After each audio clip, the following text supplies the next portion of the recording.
Dicen que ojos que no ven, corazón que no siente, pero eso es una mentira piadosa. El corazón siempre sabe cuando algo falta, aunque los ojos se nieguen a mirar por miedo a lo que van a encontrar. Durante 30 años vi a mi esposo levantarse religiosamente cada sábado a las 6 de la mañana, tomar las llaves de la camioneta y salir sin decirme a dónde iba. Yo nunca pregunté por orgullo o por cobardía, convencida de que otra mujer se estaba llevando el tiempo y el cariño que por derecho eran míos.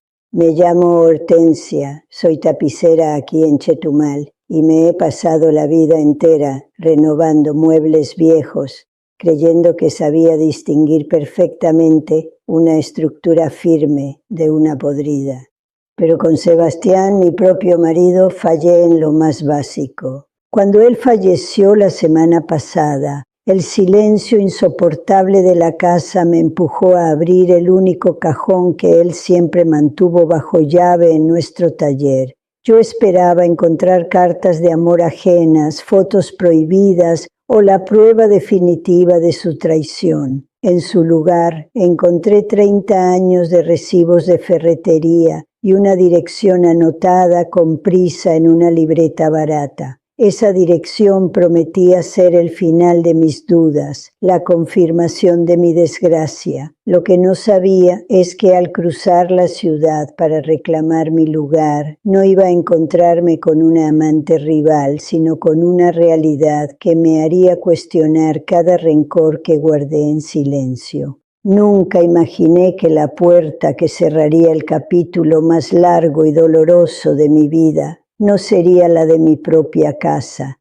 ni la del cementerio donde acabábamos de dejar a Sebastián bajo 3 metros de tierra húmeda y flores que ya empezaban a marchitarse por el calor insoportable de Chetumal, sino una puerta de madera vieja, despintada por el sol y el salitre, en una colonia que yo apenas conocía de nombre y a la que jamás en mis 64 años había tenido motivos para venir. Estaba parada allí, con el bolso apretado contra mi pecho como si fuera un escudo, sintiendo cómo el sudor me bajaba por la espalda, no solo por los 35 grados que marcaba el termómetro esa mañana de sábado, sino por el frío que me nacía desde el estómago, ese frío que da el miedo a confirmar lo que una sospecha pero ruega no saber.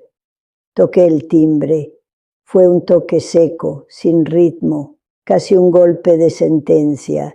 Esperé. Los segundos se estiraron como la goma espuma vieja que Sebastián y yo solíamos arrancar de los sillones antiguos en el taller para poner la nueva. Escuché pasos al otro lado. No eran pasos de tacón, ni pasos ligeros de una jovencita. Eran pasos arrastrados, cansados, pasos de alguien que carga con el día antes de que el sol llegue a su punto más alto.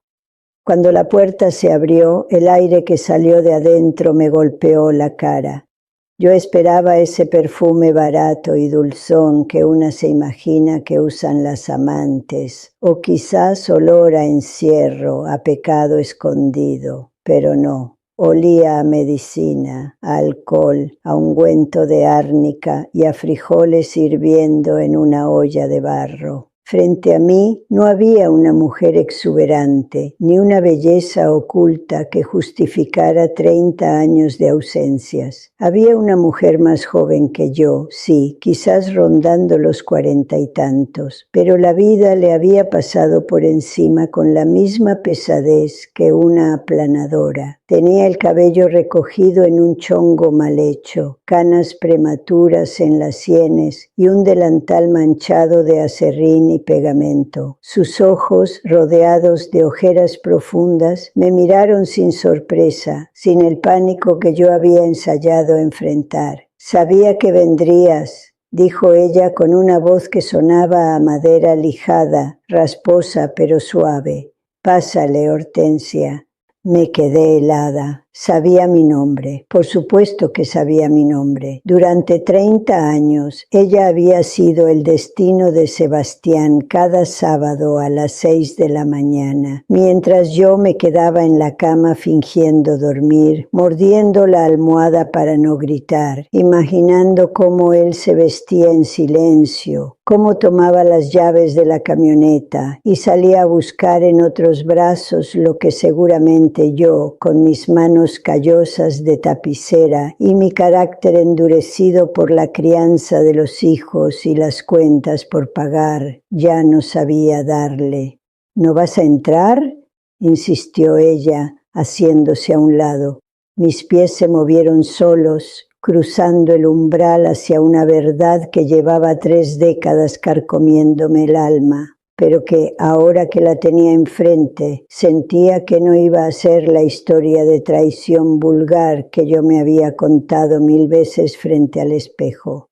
Dulce, así se llamaba ella, cerró la puerta detrás de mí, y el sonido del cerrojo fue como el punto final de una oración que yo no sabía leer. Para entender por qué estaba yo ahí, parada en la sala de una desconocida, aceptando un vaso de agua que me temblaba en las manos, tengo que volver atrás, apenas 3 días, al momento exacto en que mi vida, que ya se sentía vacía por la viudez, se rompió por completo. Habíamos enterrado a Sebastián el miércoles, un infarto fulminante, dijeron los doctores.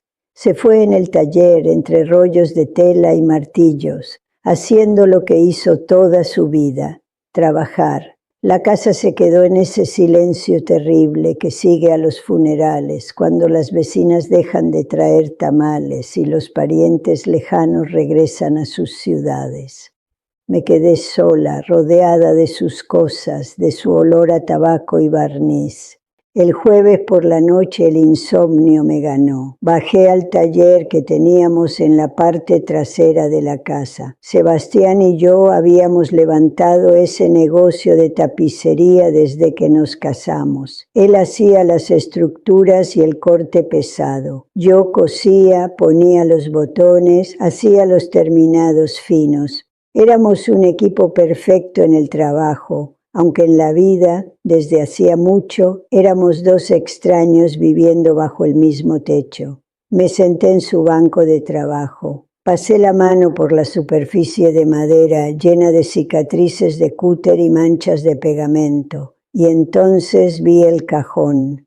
Ese cajón inferior de su escritorio de metal gris siempre había estado cerrado con llave. Yo nunca pregunté. Una aprende, o eso cree una, que los hombres necesitan sus secretos para sentirse dueños de algo. Pensaba que guardaba ahí revistas de mujeres, o quizás dinero que no quería que yo gastara en la casa, o cartas viejas, pero la llave estaba ahí, colgada en el llavero que me habían entregado en el hospital junto con su reloj y su anillo de bodas. La duda es una bestia que no necesita alimento para crecer, se nutre sola del aire. Metí la llave. Giró con un chasquido suave, como si hubiera estado esperando mi mano. Abrí el cajón. No había cartas de amor. No había fotos de otra familia sonriendo en Disneylandia. No había joyas escondidas. Había recibos, un montón de recibos de papel, algunos ya amarillos por el tiempo, otros tan recientes que la tinta aún brillaba. Estaban ordenados por fecha, sujetos con ligas elásticas que se deshacían al tocarlas. Saqué el primer fajo. Eran notas de remisión de una ferretería industrial, de una maderería en la salida a Bacalar y de una farmacia genérica. Silla de ruedas, reparación, decía uno. Madera de pino, 2 da clase, decía otro. Pañales para adulto, medicamento para dolor, lijas, barniz. 30 años de recibos. Mis manos empezaron a sudar frío. ¿Para quién era esto? ¿Por qué Sebastián, que me peleaba cada peso para el gasto de la semana, que se quejaba si yo compraba una marca de café más cara, había gastado una fortuna hormiga durante 3 décadas en cosas que jamás entraron a nuestra casa. Al fondo del cajón, debajo de todo, encontré una libreta pequeña de esas de carnicero. En la última página, escrita con su letra grande y torpe, estaba una dirección: calle 4 Norte, Colonia Proterritorio. Preguntar por Dulce, y abajo una nota que me heló la sangre: si algo me pasa, que Hortensia sepa que traté de arreglarlo. Traté de arreglarlo. Esa frase me persiguió durante 2 noches enteras. ¿Arreglar qué? ¿Una infidelidad?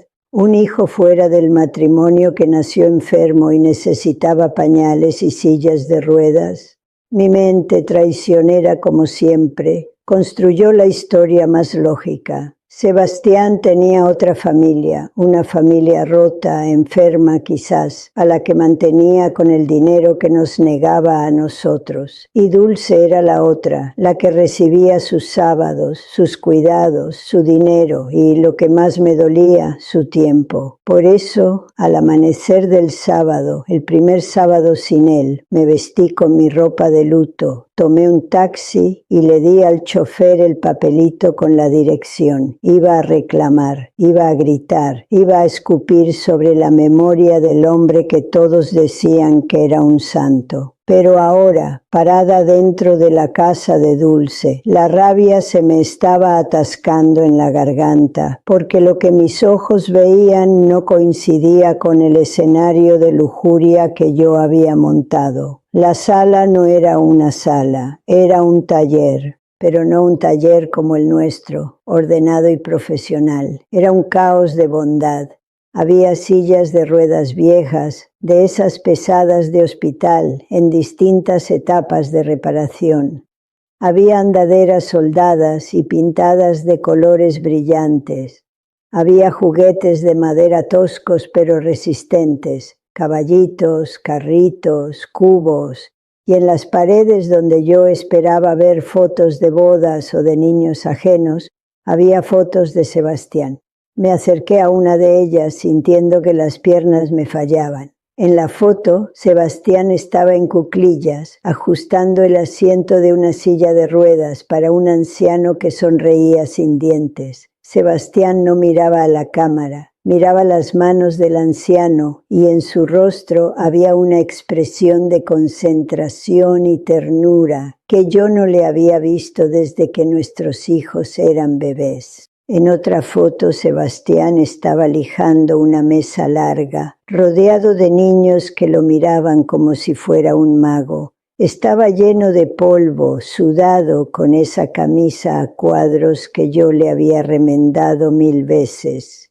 No era lo que esperabas, ¿verdad?, dijo Dulce, poniéndome el vaso de agua en la mano. Me giré para mirarla. La casa era pobre, de techo de lámina en algunas partes, con el piso de cemento pulido. Al fondo se escuchaba el murmullo de gente. Vi a través de una cortina que separaba la sala de un patio trasero. Había 3 o 4 personas mayores sentadas en sillas que reconocí al instante. Eran sillas que Sebastián había desechado del taller porque, según él, ya no tenían arreglo.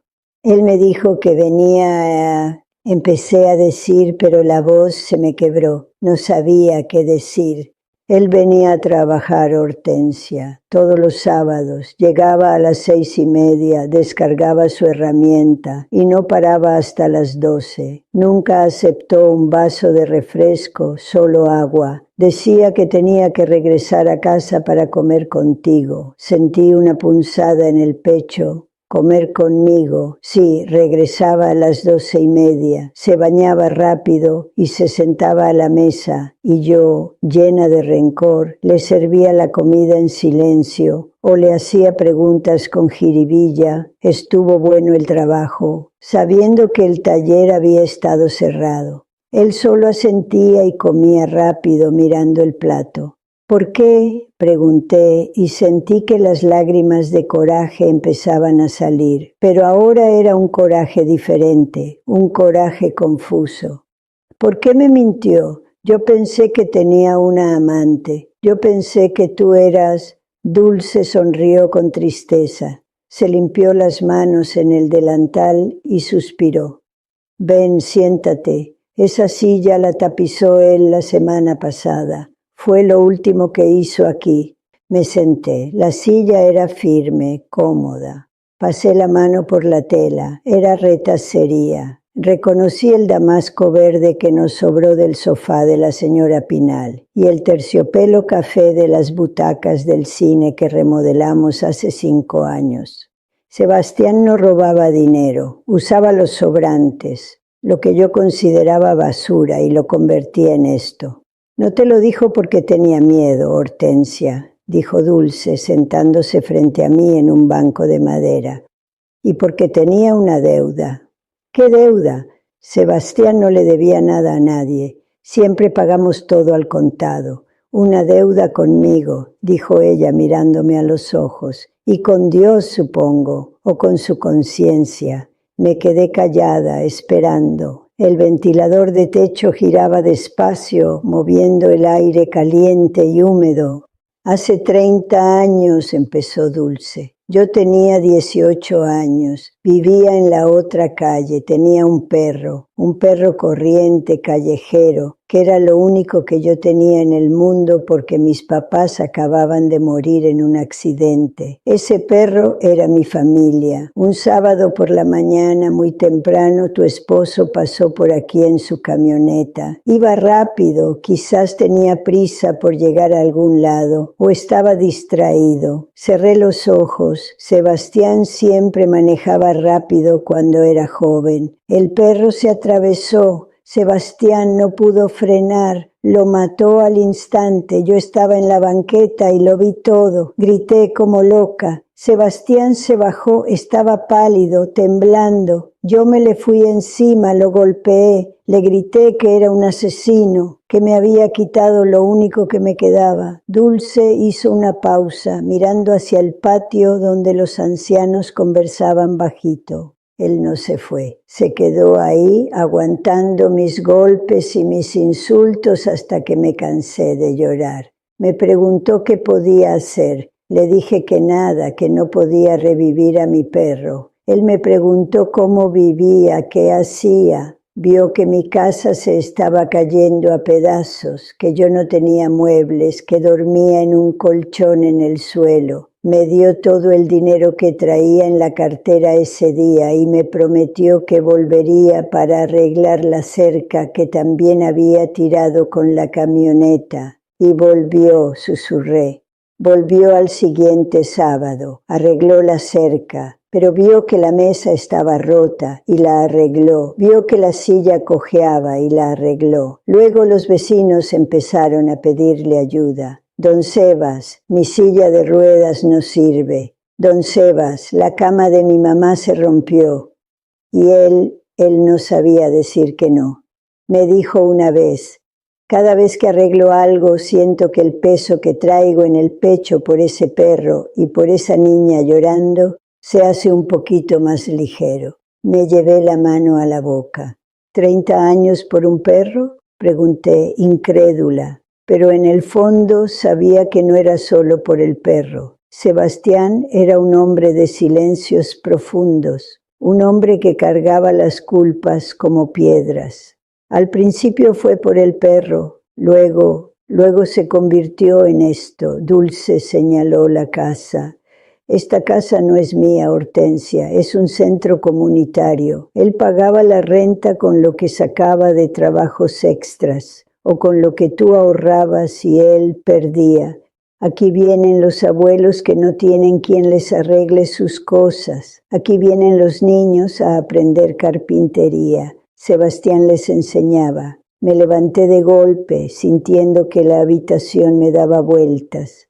¿Y por qué no me lo dijo? Grité, y mi voz resonó en las paredes desnudas. Yo soy su esposa, yo hubiera entendido, yo le hubiera ayudado. Dulce me miró con una compasión que me dolió más que una bofetada. ¿Lo hubieras hecho, Hortensia? ¿De verdad? La pregunta se quedó flotando en el aire. Mi mente viajó a esos años, yo obsesionada con construir nuestra casa, con tener el mejor piso de cerámica, con ahorrar cada centavo para que nuestros hijos fueran a la universidad. Yo que le revisaba los bolsillos para ver si no había gastado de más en tornillos. Yo que cuando él traía algún chalán al taller y le pagaba un poco de más, le recriminaba que éramos nosotros los que necesitábamos ese dinero. Él me dijo una vez, continuó Dulce suavemente, Hortensia es muy práctica, ella cuida el futuro. Si le digo que gasto mi tiempo y mi material arreglando sillas viejas para gente que no paga, se va a enojar. Va a decir que estoy tirando el patrimonio de la familia. Prefiero que piense que soy un borracho o un vago los sábados, a que piense que soy un tonto que regala su trabajo. Caí sentada otra vez en la silla. Las lágrimas empezaron a correr libremente por mis mejillas. No eran lágrimas por él, eran lágrimas por mí. Recordé todas las frases de humillación que le lancé durante años. Seguro te vas a emborrachar con tus amigos. No te importamos, solo quieres escapar de tus obligaciones. Llegas oliendo a sudor y a calle, das asco. Y él, bajando la cabeza, aceptando mis insultos, comiendo su sopa rápido para no tenerme que mirar a los ojos, sabiendo que venía de lijar una andadera para que una anciana pudiera caminar o de hacer un caballito de madera para un niño huérfano. Él aceptaba ser el villano de mi historia para poder ser el héroe de la de ellos. Y para proteger nuestra economía, porque tenía razón, yo le habría gritado. Hace 30 años yo le habría gritado que no estábamos para caridades. Trajo esto para ti, dijo Dulce, sacando una caja de zapatos de debajo de una mesa. Me la entregó, pesaba, la abrí. Adentro había una libreta de contabilidad. Es el registro, dijo ella, de cada clavo, de cada metro de tela, de cada peso que gastó aquí. Y al lado anotaba el nombre de la persona a la que ayudó. Mira la última página. Abrí la libreta al final. La fecha era del sábado pasado. Silla de ruedas para Doña Chuy, reparación de eje. Costo 50 pesos, ganancia. La sonrisa de Doña Chuy cuando pudo salir al patio. Y abajo una nota para mí. Hortensia, si estás leyendo esto, perdóname por no ser valiente. Todo esto lo hice porque quería ser un hombre del que pudieras estar orgullosa, pero no supe cómo explicártelo sin que te preocuparas por el dinero. Te amé cada día y cada clavo que puse aquí lo puse pensando en que Dios nos bendijera a nosotros allá. Cerré la libreta y la abracé contra mi pecho. El olor a papel viejo y a Sebastián me inundó. Me quedé ahí sentada mucho tiempo. Dulce no me presionó. Se puso a preparar café en una parrilla eléctrica. El olor a café barato llenó la habitación y por primera vez en mi vida me pareció el aroma más exquisito del mundo. Miré a mi alrededor con otros ojos. Ya no veía mugre ni pobreza. Veía el amor de mi esposo en cada esquina, en la pata remendada de la mesa, en el cojín surcido del sillón, en el barniz brillante de los juguetes. Este lugar era su catedral y yo había estado ciega. ¿Qué va a pasar con todo esto ahora que él no está? Pregunté con la voz ronca. Dulce se encogió de hombros sirviendo 2 tazas. No sé, yo no sé tapizar. Los muchachos aprendieron un poco, pero sin el maestro esto se va a acabar. Probablemente tenga que cerrar y vender la herramienta para pagar la luz. Tomé la taza de café. Estaba caliente, quemaba mis dedos, pero ese calor me hizo sentir viva. Miré mis manos, manos de tapicera. Manos que conocían la tensión exacta de un resorte, el corte preciso de la tela, el nudo ciego que no se suelta nunca. Sebastián hacía la estructura, pero yo siempre fui la que daba los acabados. Yo era la que hacía que las cosas se vieran bonitas y duraran. Pensé en mis hijos, ya grandes, viviendo en Cancún y en Mérida, ocupados con sus vidas. Pensé en mi casa vacía, en el taller silencioso, en los sábados eternos que me esperaban viendo televisión sola. No, dije. Dulce me miró confundida. ¿No qué? ¿No vas a cerrar? Me levanté y caminé hacia la silla de ruedas que estaba a medio reparar en el centro de la sala. Pasé la mano por el asiento. El vinil estaba mal cortado. Sebastián era bueno, pero a veces con la prisa fallaba en las esquinas. Este corte está mal hecho, dije tocando el material. Si lo dejas así, se va a rasgar en 2 semanas. Necesita un refuerzo doble y una costura francesa. Dulce me miró con la boca abierta. Yo tengo rollos de vinil en la casa que no voy a usar. Continué sintiendo una energía extraña, una fuerza que creía muerta. Y tengo la máquina industrial que es más rápida que coser a mano. Puedo traerla. O puedo llevarme las piezas allá y traerlas armadas. Hortensia, no tienes que, empezó a decir Dulce. No lo hago por ti, la interrumpí mirándola fijamente, aunque mi tono ya no era duro. Lo hago por él y lo hago por mí, porque si él pasó 30 años arreglando el mundo a escondidas, lo menos que puedo hacer es asegurarme de que su trabajo no se deshaga a la primera sentada. Dulce sonrió, una sonrisa tímida pero genuina. El café está bueno, dije, tomando un sorbo, pero la próxima vez yo traigo del mío, el de grano.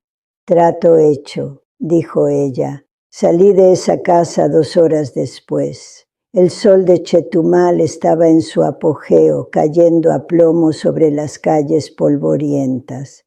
Me ardían los ojos de tanto llorar, pero el pecho lo sentía ligero, como si me hubiera quitado un chaleco de plomo que llevaba puesto desde hacía décadas. Tomé un taxi de regreso. Mientras miraba la bahía pasar por la ventana, pensé en qué les diría a mis hijos. Les contaría que su padre no era solo el hombre trabajador y callado que conocieron, sino un santo secreto que reparaba almas en una colonia perdida. No, todavía no. Decidí que ese sería mi secreto por un tiempo.